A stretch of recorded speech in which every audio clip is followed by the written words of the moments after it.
Well, it really is a tremendous pleasure to provide a brief welcome to our distinguished speaker today, whom I've had the pleasure to know for quite some time. In fact, whenever I'm in Geneva or when I'm in Annecy for NPT meetings, I expect, Katy Donnelly to be there. She follows in a very, very kind of rich tradition of distinguished disarmament diplomats from New Zealand. And she's been kind of indispensable for the work that we do at the center in terms of both studying and trying to provide a forum for constructive discussion to take place on NPT related issues. I'm not going to really read Katy's very lengthy record of accomplishments as a diplomat. I think we first got to know one another when you were the deputy representative in Geneva dealing with disarmament issues. I always enjoyed seeing her along with her colleague Del Higgy behind the placard of New Zealand at various NPT meetings. And I can't think of a better person to speak to us today about issues in the nuclear disarmament and non-proliferation sphere. So Katy, I wish you were here in person rather, but this will have to suffice for the time being. So it really is a great pleasure to welcome you to CNS. And Nomsa, I'll give you the opportunity to say anything else that you would like in terms of Katy's background, and then look forward to Katy's remarks. Thank you so much, Phil. So before I introduce our illustrious guests, I would like to just urge you all to turn your cameras on, because we would have been having a photographer on campus if she was in McGowan 100, but that is not the case. So if you could just turn your cameras on so that I could get a group photo of everybody before we get started, that would be greatly appreciated. This is the new sort of virtual world we live in, where we have to be a bit intentional about these things. So I don't know how to count in Maori, so I'm just going to do it in English and say on the count of 3, I want everybody to give me their best Hollywood smile, and we'll go from there. So I'm waiting for a couple more cameras to be turned on. Laura and Margarita. Okay. I'm going to count to 3. 1, 2, 3. Lovely. Thank you so much. Okay, so I have the great pleasure and honor of introducing Katy Donnelly, who, for those of you who don't know, she is the manager of the disarmament unit within the International Security and Disarmament Division at the New Zealand Ministry of Foreign Affairs and Trade.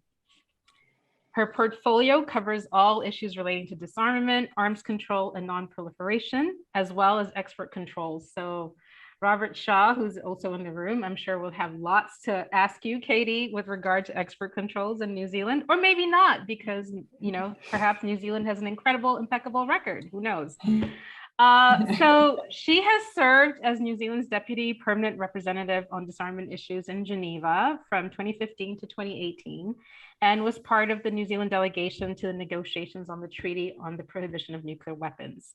She has also served as the Deputy Head of Mission at the New Zealand Permanent Mission in Vienna from 2008 to 2011, with a particular responsibility for nuclear issues, including the International Atomic Energy Agency and the Comprehensive Nuclear Test Ban Treaty, as well as export controls. She has held a number of positions within the Ministry of Foreign Affairs and Trade, including as manager of the International Security Policy Unit and within the Southeast Asia Division, Europe Division, and United Nations, Human Rights and Commonwealth Division. She has a legal background like me, so she is my learned friend from the University of Auckland. She lives in Wellington with her daughter. And just to add something, I just wanted to let y'all know that I met Katy in my previous life as a diplomat at the UN in Geneva, and we became fast friends. She has been an inspiration to me, both professionally and personally, and I am thrilled that we all get to spend this time with her during this event. Now, the reason for this event was I believe it's important to appreciate the unique perspective of a veritable giant in the field of nuclear disarmament, like New Zealand, a country that finds itself in the Pacific, where, as we all know, there's a lot going on. So a few months ago, the New Zealand government released its disarmament strategy for the foreseeable future, and I will share a link with that in the chat. But the three main objectives that they had were: one, contribute to a positive outcome of the NPT Review Conference, namely through the New Agenda Coalition; support of the Stockholm Initiative; advocacy for the additional protocol; and engagement with Iran. Objective 2, increase ratifications of signatures of the TPNW, which is the Treaty Prohibiting Nuclear Weapons, and achieve a positive outcome at the first meeting of states parties. The third objective, which was achieve progress on nuclear legacy issues in the Pacific, supporting the work of the Pacific Island Forum Secretariat and building on the first meeting of parties to the Treaty of Rarotonga. I hope I pronounced that correctly. So without further ado, Katy Donnelly, welcome. And maybe you could kick us off by giving a New Zealand perspective on nuclear disarmament. Probably maybe start off by defining disarmament, because as lawyers, I know we like to define our terms. Kia ora, everybody. It's a real pleasure to be here. It's my morning in New Zealand, and I was so delighted to receive the invitation from you, NOBSA, and with your support, Bill, to share some perspectives this morning on New Zealand's history and experience and ambitions on disarmament.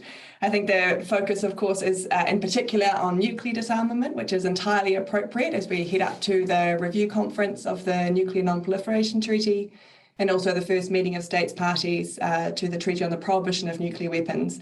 But what I wanted to do first off, perhaps, is sort of put our approach to disarmament in context and share a bit about how we view it and why we feel so strongly about it.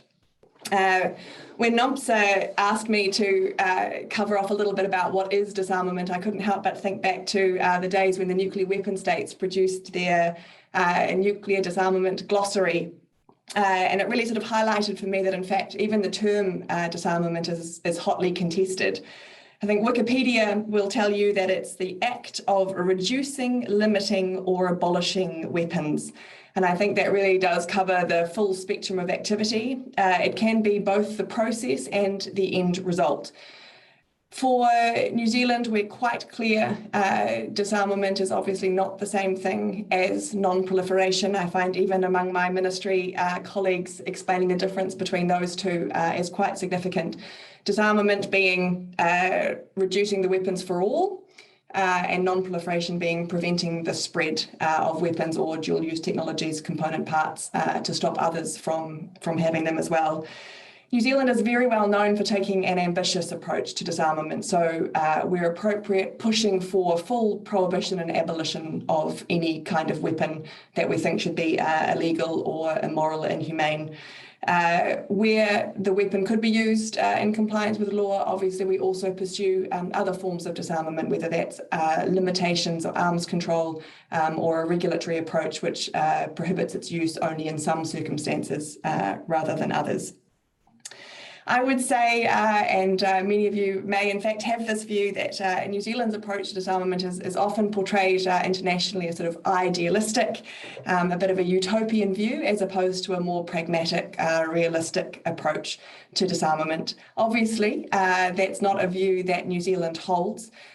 In fact, we sometimes feel that those who articulate deterrence policies and expecting there to continue being no use of some of these WMDs as being the less realistic view, because accidents can and do happen. It's also a view perhaps that if you can't have an ambitious approach to disarmament when you comprise two tiny islands near Antarctica, who can have such an idealistic or sort of ambitious approach to disarmament. So it's a badge we wear with pride. I think New Zealand's approach to disarmament really is encaptured, I think, in humanitarian disarmament. So it reflects our really strong commitment to international humanitarian law and to protecting civilians. So really drawing on the abhorrence we feel of harm caused to civilians. At the same time, though, and is why I sort of dispute that argument about it being idealistic, we also see a real hard contribution that disarmament can make to improving international security, both for states, but also for human security. I think our approach to disarmament is, of course, most iconic and well known in respect of nuclear disarmament. That really is born of the horror that New Zealand has felt regarding historic nuclear testing in the Pacific. So many of you will have studied this and have read it. It's an issue that continues to plague the region today, with the legacy issues caused by that testing, both to the communities, to the environment as well.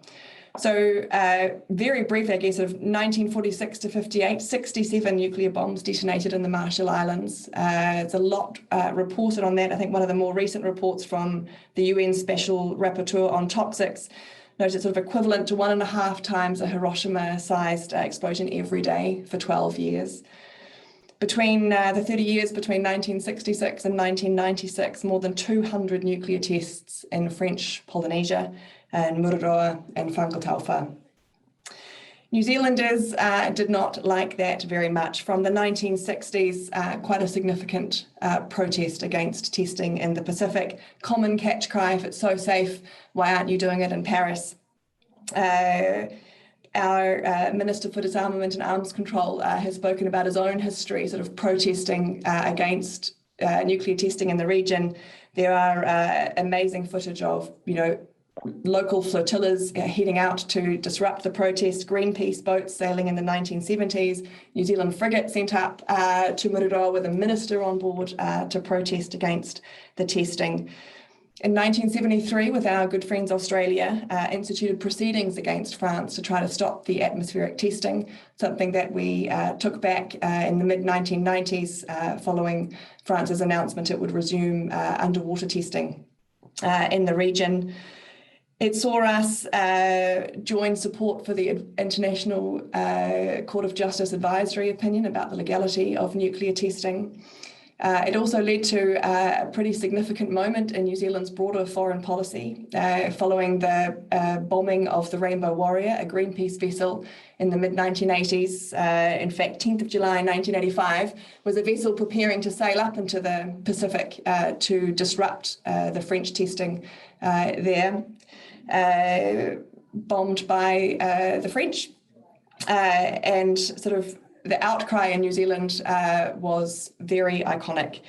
Led to our legislation, in fact, the world's first legislation, the New Zealand Nuclear Free Zone Disarmament and Arms Control Act, which declared the entirety of New Zealand a nuclear free zone, prohibited nuclear weapons, and also prohibited nuclear propelled vessels from entering into New Zealand's waters.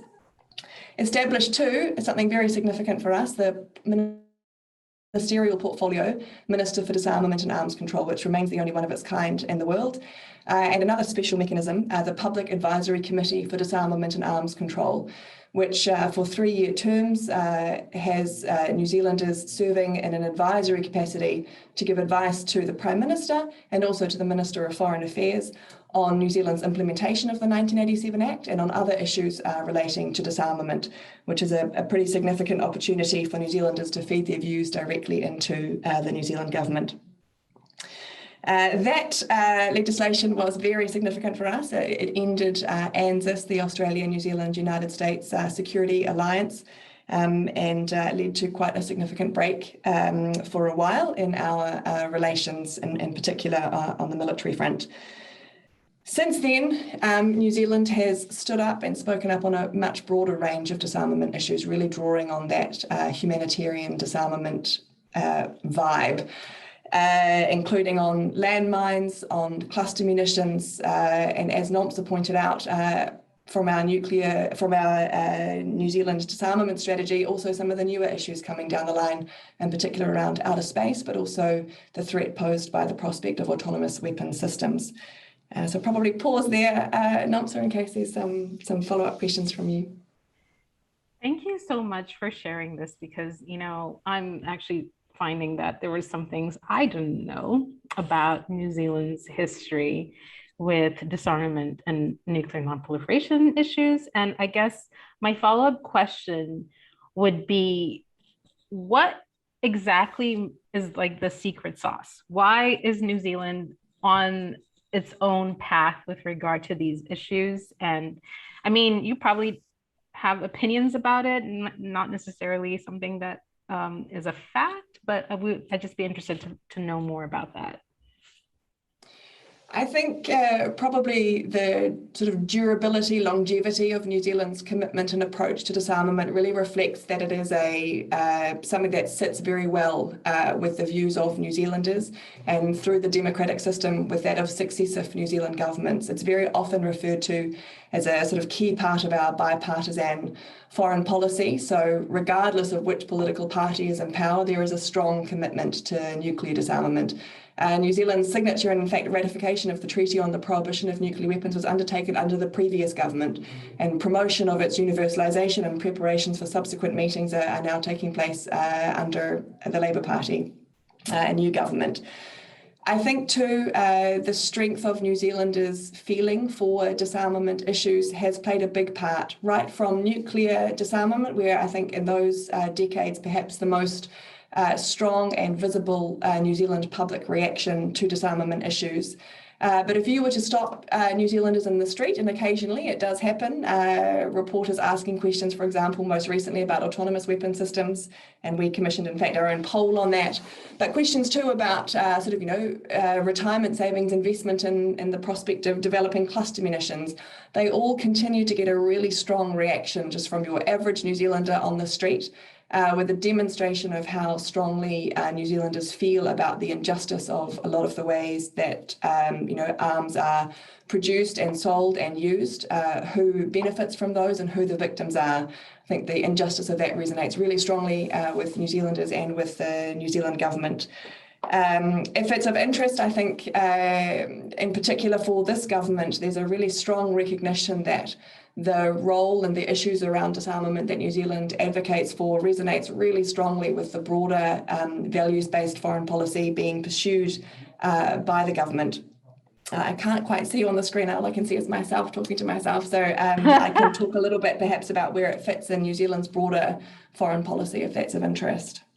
It is of interest. And I think when you talk about that, if you could just touch upon, obviously, the Treaty Prohibiting Nuclear Weapons and just the New Zealand experience with regard to negotiating for that treaty to come into existence. I know I remember being a part of the open-ended working group process with you and South African diplomats in particular. And then I remember when the treaty itself was being discussed at the UN General Assembly, I was on maternity leave, but you were there on the ground, literally in the room where it was happening. So I think it'd be very interesting to hear your perspective about negotiating for the treaty, the ratification process, and entry into force. Just, take it away. Sure. So we'll start broad, New Zealand's foreign policy. And I think on our government website, beehive.govt.nz, named for our iconic beehive-shaped Parliament building, is a great speech delivered by our Minister of Foreign Affairs, which really articulates very clearly what a values-based foreign policy looks like. It highlights our core interests for New Zealand, which include of particular relevance to our work here, the international rules-based order. In particular, one that gives all countries a voice and provides frameworks that really promote stability. And I think disarmament work really connects very strongly in with our interest there. Also in keeping New Zealanders safe and promoting regional stability. Again, something that a strong record of work on disarmament really contributes to. What was new for many, both in New Zealand and in the international community, was really seeing our Maori heritage come through in our approach to foreign policy. And our minister spoke of her desire for our foreign policy to be pursued in accordance with some pretty strongly held New Zealand values. So manaaki, which is a te reo or Maori word for kindness, reciprocity or goodwill. Whanaunga, which speaks of our connectedness or shared sense of humanity. And of course, it's pretty easy to see how these values directly relate to our disarmament work. Mahitahi, or kotahitanga, refers to collective benefits and shared aspirations.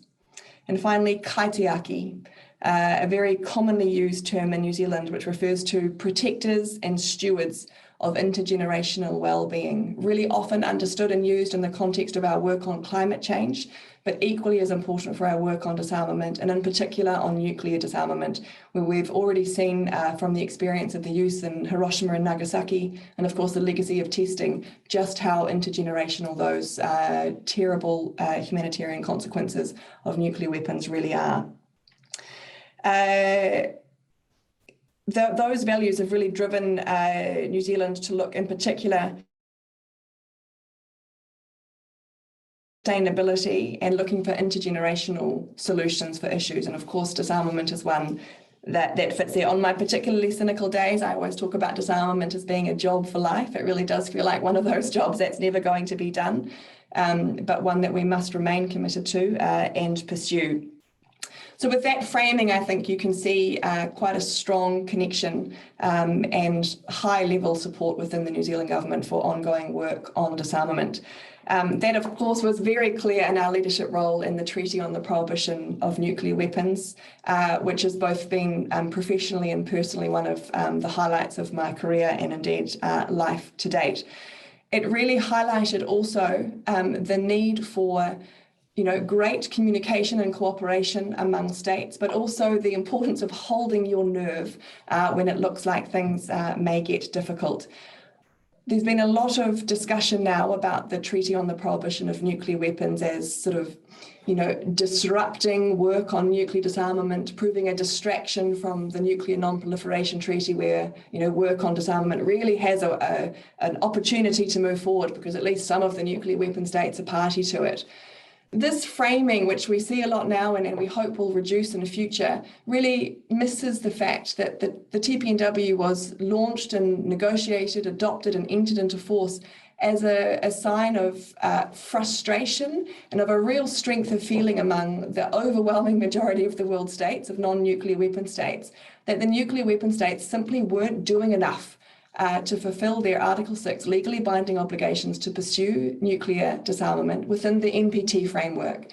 And I think after years and years of putting forward proposals, both on a national basis or within our groupings, whether that be the New Agenda Coalition, the de-alerting group, both of which New Zealand's a member of, the Humanitarian Initiative, or others such as the Nuclear Non-Proliferation and Disarmament Initiative, NPDI, there's only so many times non-nuclear weapon states should have to come to a negotiating table and leave with things that they didn't ask for and without anything that they have sought before they start to wonder what else they can do and what other frameworks might need to be pursued to really make progress on nuclear disarmament.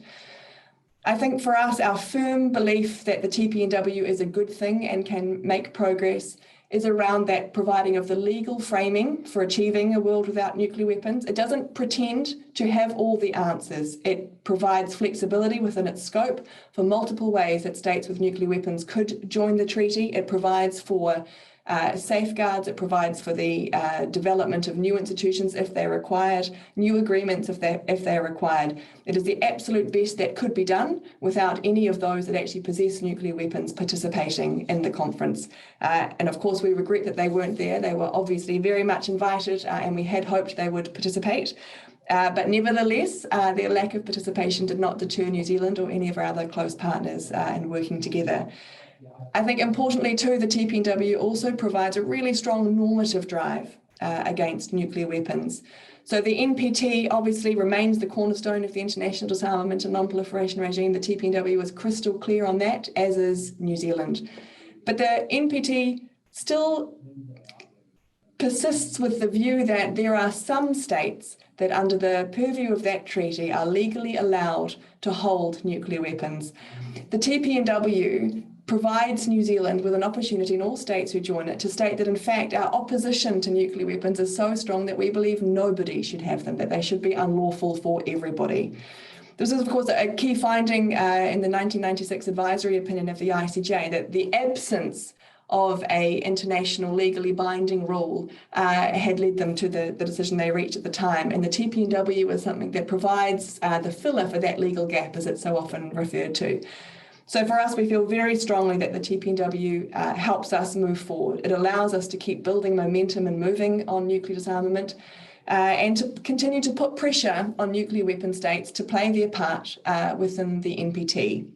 Of course, also acknowledges that not all states possessing nuclear weapons are in the NPT. So the TPNW provides another legal vehicle for us to approach those states and pursue nuclear disarmament. The negotiations for the treaty actually happened relatively swiftly, but that belies the very long build-up to the treaty. Years of work, including within the New Agenda Coalition. I think when the paper was put forward, I think in 2013, by the New Agenda Coalition on legally binding options for pursuing a treaty or a legally binding prohibition on nuclear weapons. This was sort of part of that build-up, building on the work of the Humanitarian Initiative and the outcome from the 2015 NPT Review Conference, which, for the first time had all parties to the NPT acknowledging the catastrophic humanitarian consequences and that such weapons of nuclear weapons and that such weapons must never be used again. And that really became the catch cry of the humanitarian movement, which drove us forward into the TPNW. The negotiations were relatively unique, I think. Pulled together very swiftly within the UN, presided over by Ambassador Elaine Wine-Gomez from Costa Rica and her team, and with the support of a core group of states. And the work really was proceeded rapidly. Some would say very more easily than other negotiations because there were no states in the room, for example, no nuclear weapon possessor states in the room. I think that also belies the fact that the treaty included a range of countries with a varying range of views on nuclear disarmament, in particular on nuclear non-proliferation, and on the strength of the non-proliferation obligations that should be included in the TPNW. Exactly the same frictions that are seen within debates in the NPT on, for example, how much prominence should be given to the IAEA additional protocol. Those same frictions played out in the negotiations on the TPNW.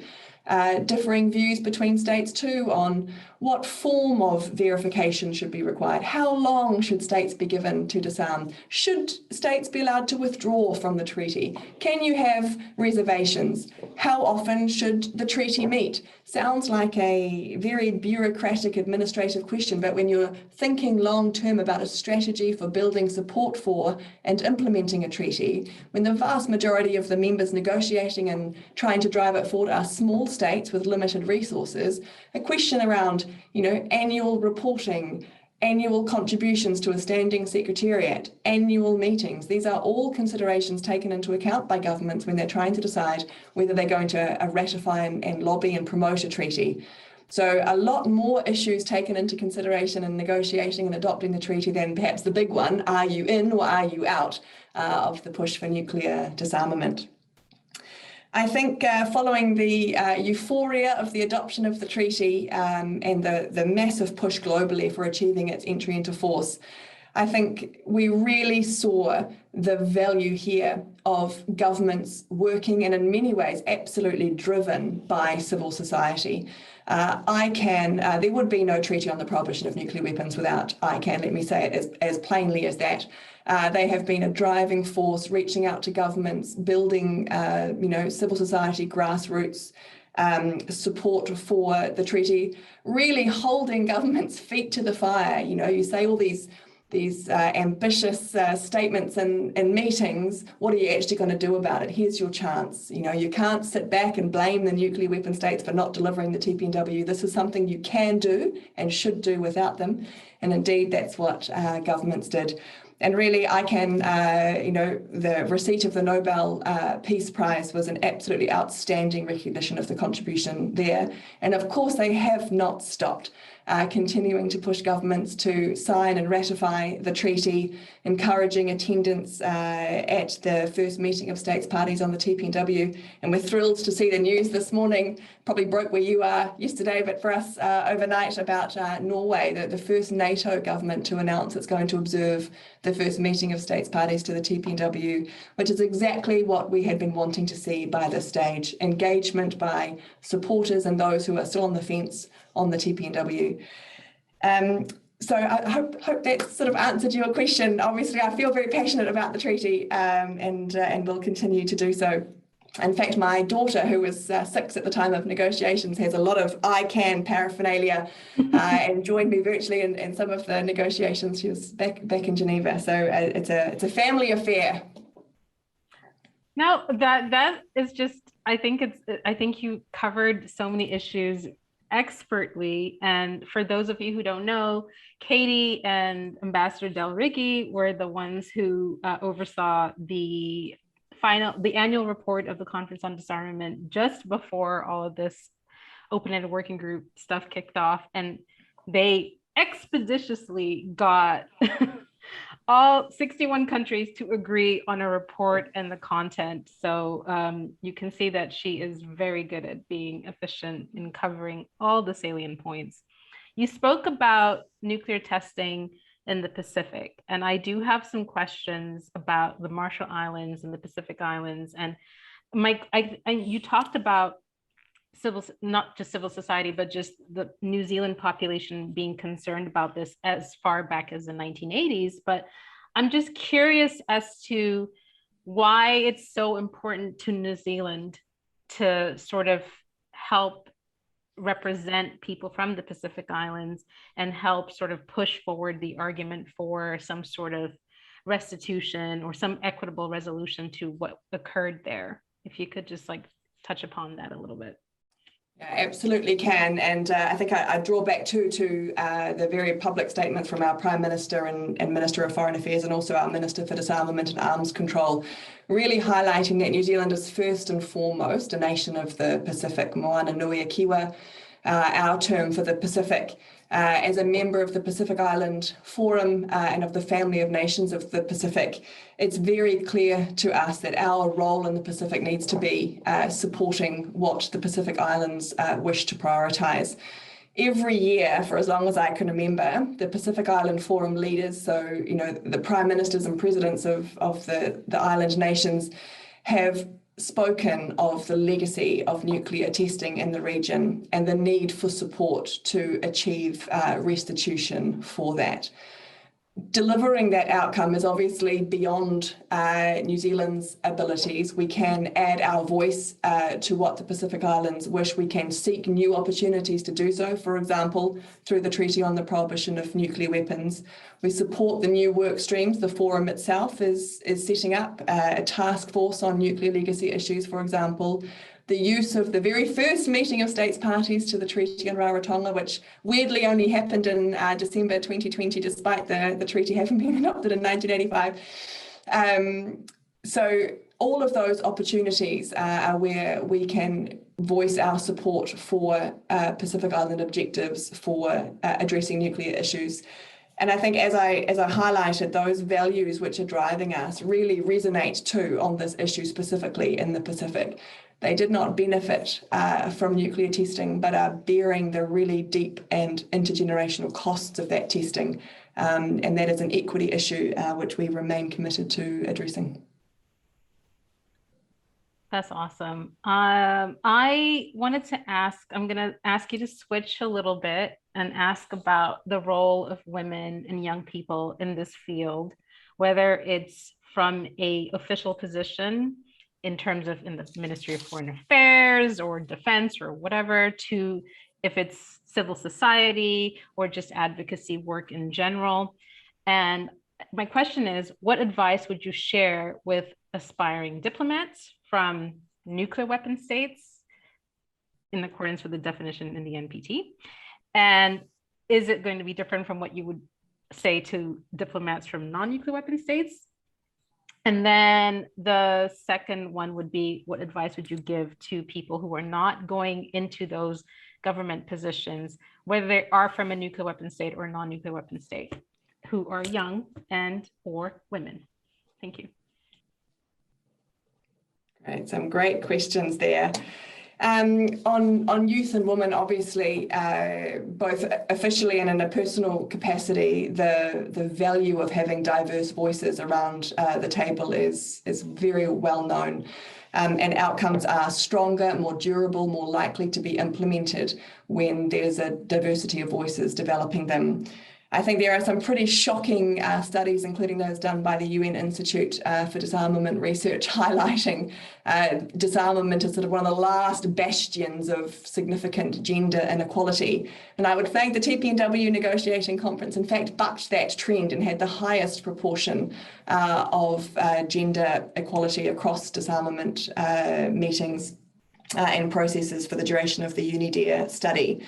I have to confess, it's not something I have felt as a New Zealand diplomat. I think I follow in the footsteps of Ambassador Del Higgy, absolutely irreplaceable ambassador for disarmament, who's led us for so long.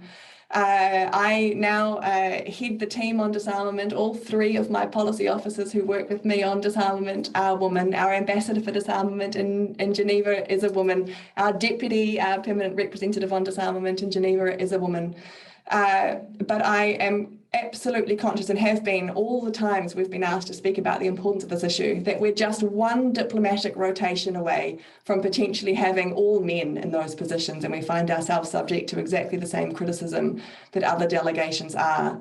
So having woman representatives in the seat is just one part of it. An equally important part is about which voices are they listening to? Which voices back in capital are the ones researching, developing and advocating for policy, and in government circles too? Who is determining the policy? Who is deciding what views and what beliefs and what interests and objectives are they bringing to the table? So diversity needs to be not just in a particular delegation, but across a government.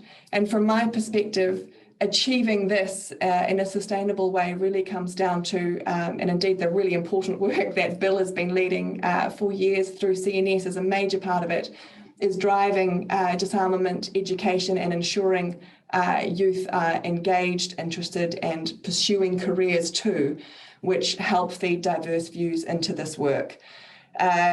New Zealand is something we are working on also. I think I've spoken a lot about our active history of opposition to nuclear weapons in the 60s, 70s, 80s.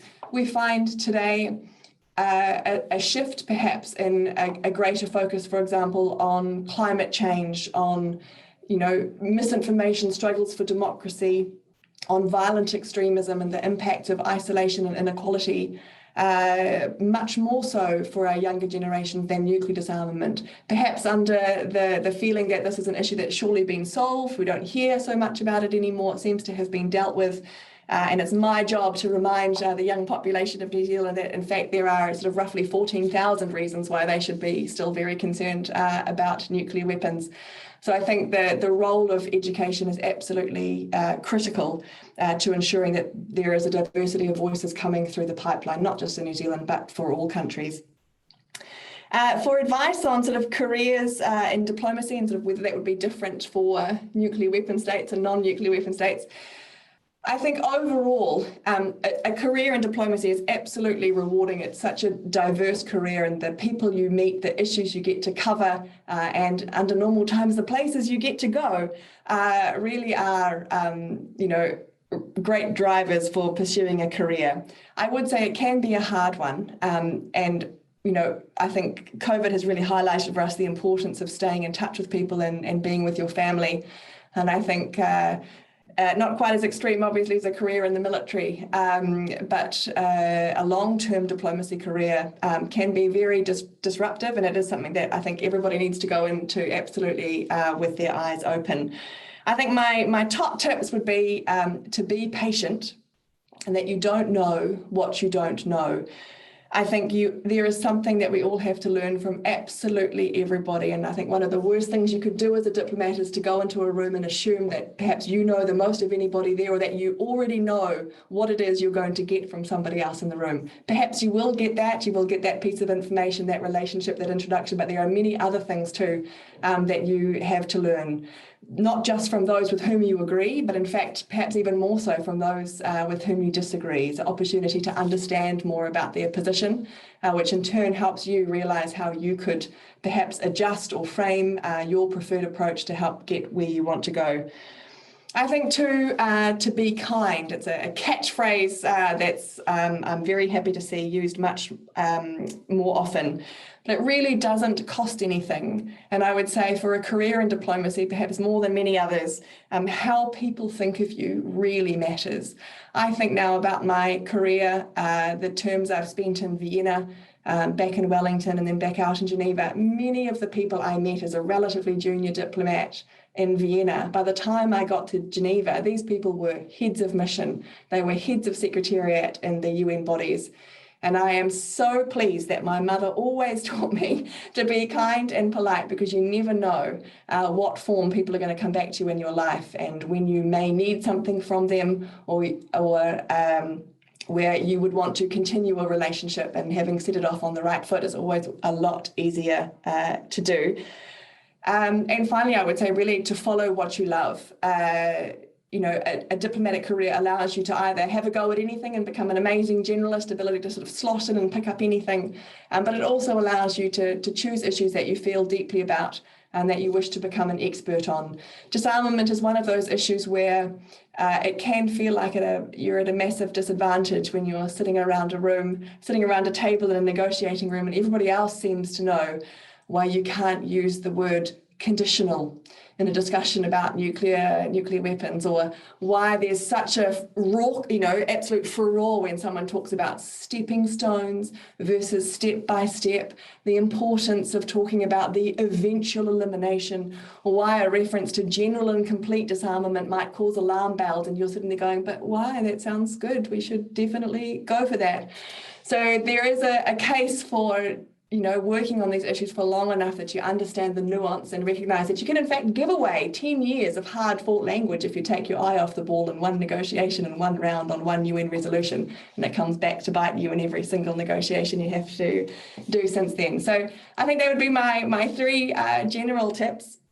I don't know that I would have any different advice for those from nuclear weapon states and non-nuclear weapon states. I think perhaps before TPNW, I might have said, those with great power should wear it very lightly. But in fact, I think as diplomats, we all represent our governments. We all have the power to make a difference to how a negotiation goes. So I think that same piece of advice I would give to all state representatives. And for activists, for those in the room who want to go on to academia and the thought of joining a government delegation fills you with horror, fair enough, it's not for everybody. Just keep doing what you're doing. We have different roles. Where we can agree and work together, it's an incredible fusion and we can achieve a lot. But even when we disagree, the role of civil society and forcing transparency and encouraging ambition and holding governments to account is absolutely critical. And we might not like it. We might complain every time we get a complaints letter about what we are or aren't doing. That is our job, and I wouldn't change it for the world. Because it's the only way we really move forward, and it stops diplomats and others from sitting in sort of an ivory tower thinking we've got all the answers and we know best and we know what we're doing for the people. In fact, it needs to be done together, and we've all got roles to play. Oh my goodness. I hope y'all can see why she's just so amazing. I personally call her the Kiwi princess, because I just think she's amazing. And I was like, wow. Teach me your ways, oh wise one. And I guess my last question is, what are your hopes for the future in this field? What do you hope to see from nuclear weapon states or non-nuclear weapon states or civil society in terms of in a hopeful way? And then also, where do you think we need more work? So for example, if I'm just off the top of my head, I feel that there is this tendency still in this field to sort of distrust or to minimize anything that is too radical, because it's oh no, that's just never going to work and da da da. So I'm just curious to hear from you, what your hopes are and any sort of words of caution that you would like to share, or observations about where there's room for work. It's a great question, and it's always very difficult to articulate your hopes and dreams, because when they come crashing down, it's very apparent that they haven't been realised. I think for New Zealand, we are very eager to see ongoing focus on implementation of disarmament obligations. There is, so many new formulations that come out, subsets of commitments that have been made. As a member of the New Agenda Coalition a few years ago in the NPT, we submitted a paper that was purely a listing of the previous obligations and commitments nuclear weapon states have already agreed to by consensus to implement. And I think there's a lot of discussion at the time, what is the point of that? Well, the point of that was to remind that, these are things we have already agreed to, and we now need to focus on implementing. One of our biggest frustrations and concerns is that there seems to be a strong trajectory of argument, in particular in nuclear weapon states, but also by those aligned with them, that there somehow needs to be an improvement in the global security environment before those obligations can be implemented. But if you were to go back and look through years of first committee statements, conference on disarmament statements, almost everyone starts with, oh, it's worse this year than it was last year. And that's not a way that we can live our lives, thinking that the goalposts, and I love to use rugby analogies because I am a Kiwi after all, that the goalposts keep moving year on year, further and further away. And so we couldn't possibly aim for a try this year. We're just going to try and make, 5 meters on the field. So I think our hope and driver is that we achieve from the nuclear weapon states at the review conference a reiteration that they understand and agree to the things they have already agreed to do, including in particular the unequivocal undertaking to achieve the total elimination of nuclear weapons, which is a goalpost that simply cannot be moved, and that we see a willingness and a concrete, practical plan for implementing those steps. I think at the same time, our hope is to see the TPNW increase in support in the number of states parties, and also increase its engagement with those, not necessarily from the other side, those who haven't made up their minds yet, and continue to move forward and really deliver the hope and sort of the shining light, if you like, for disarmament, that we can make a difference despite what's being said about the global security environment. I would flag also, obviously it's been very heavily focused on nuclear disarmament, and it does indeed form a major focus for New Zealand. But just to flag too, at the same time, our team is just as focused on issues such as chemical weapons. In particular, real struggles to support that regime in the face of the consistent undermining by some states, both through actual use of chemical weapons, but, misinformation campaigns, sowing confusion, failing to cooperate, challenges to the nuclear non-proliferation regime, equally of concern for us. And the need to keep a spotlight on those humanitarian disarmament treaties that really, brought us together and demonstrated that some of the stale old disarmament machinery requiring consensus doesn't need to hold us back all the time. When there's a strong enough drive, as there was for the TPNW, to do better, we can do it. We can negotiate, adopt, implement, and achieve very high uptake of treaties such as, the Cluster Munitions Convention, Anti-Personnel Mine Ban Convention, work on the Arms Trade Treaty too. And finally, with an eye to the future, just recognising, the challenges that we're facing in, preventing weaponisation of outer space, securing its peaceful use for future generations, talking of an issue that really draws out that New Zealand approach on whanaungatanga, kaitiakitanga, protecting for future generations, issues around the use of space are really are relevant there. And of course, autonomous weapon systems, but that's probably a topic for an entirely new conversation. But just to track and to flag, our Minister for Disarmament and Arms Control is particularly interested in this issue and has really driven a lot of New Zealand forward movement on that. So if you're interested, just Google him and you will see statements and engagements on autonomous weapon systems where we're also trying to move things forward. I'll stop talking now. No, I'm so sorry. That's lovely. We have Ian Stewart, who's the director of our CNS office in Washington, D.C., and we have Dr. George Moore, who I'm sure would have lots to ask your minister with regards to, autonomous weapon systems and emerging technology in general. I want to thank you so much for agreeing to do this and to continue to inspire and educate not just the next generation, but even the people who are working to help the next generation be equipped to deal with these issues, and me. I did just want to express my sincere appreciation, for even thinking of inviting me to join, but also for, hosting me in such a gracious way, and for giving us and me personally the opportunity to, share perspectives and experiences with such a great audience. We are really feeling the consequences of COVID-19. I think most of you will know New Zealand's got some of the most severe border constraints on at the moment.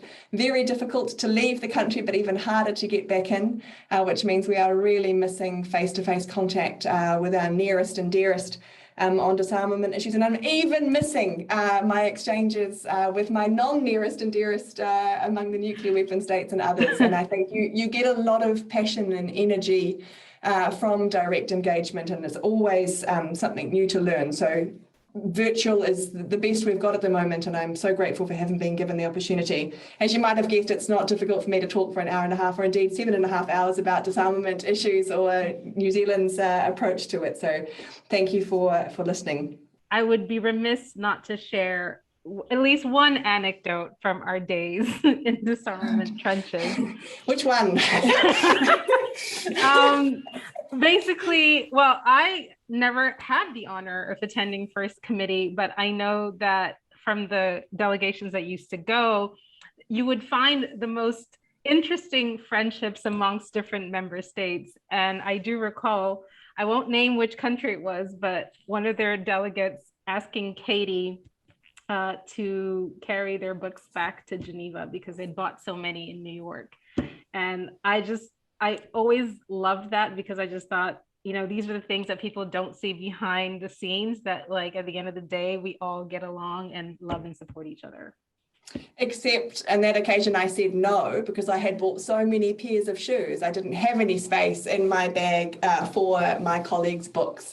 So perhaps not the best diplomatic example to have chosen. What I would say, and perhaps if I can end on it, I would say the disarmament community, both those that share the same view as you and those that you wildly disagree with, what I have loved most about my long engagement in the disarmament community, and Bill and Nomsa, you probably also have this, is the ability to kind of set your differences aside and go out and enjoy life as well. And it's such a supportive community. I find, you sit in the United Nations General Assembly and you might be sitting next to a delegation who can't find their instructions. This has happened to me, sitting in the row of ends, and countries say, what resolution are we on?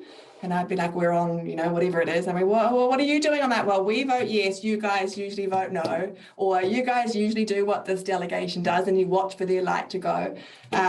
We used to love, and in fact still do, we sit next to the Netherlands in the United Nations in the First Committee, and it is one of the best places to sit. I don't know if there's anybody from the Netherlands or anybody with Dutch background on the call, but I love so many things about them, but in particular, they bring great snacks. They always have the papers. They are so well organised. They have everything cross-checked, comparisons with previous texts. They're one of the most prepared delegations you could ever hope to sit next to. And from our side, we have such a small delegation. We always let them use our chairs. So it's usually just 1 or 2 New Zealanders surrounded by a sea of Dutch people. And it works very well. And that is one of the things I love about the United Nations and disarmament community. On that note, thank you everybody for coming. The session is now over.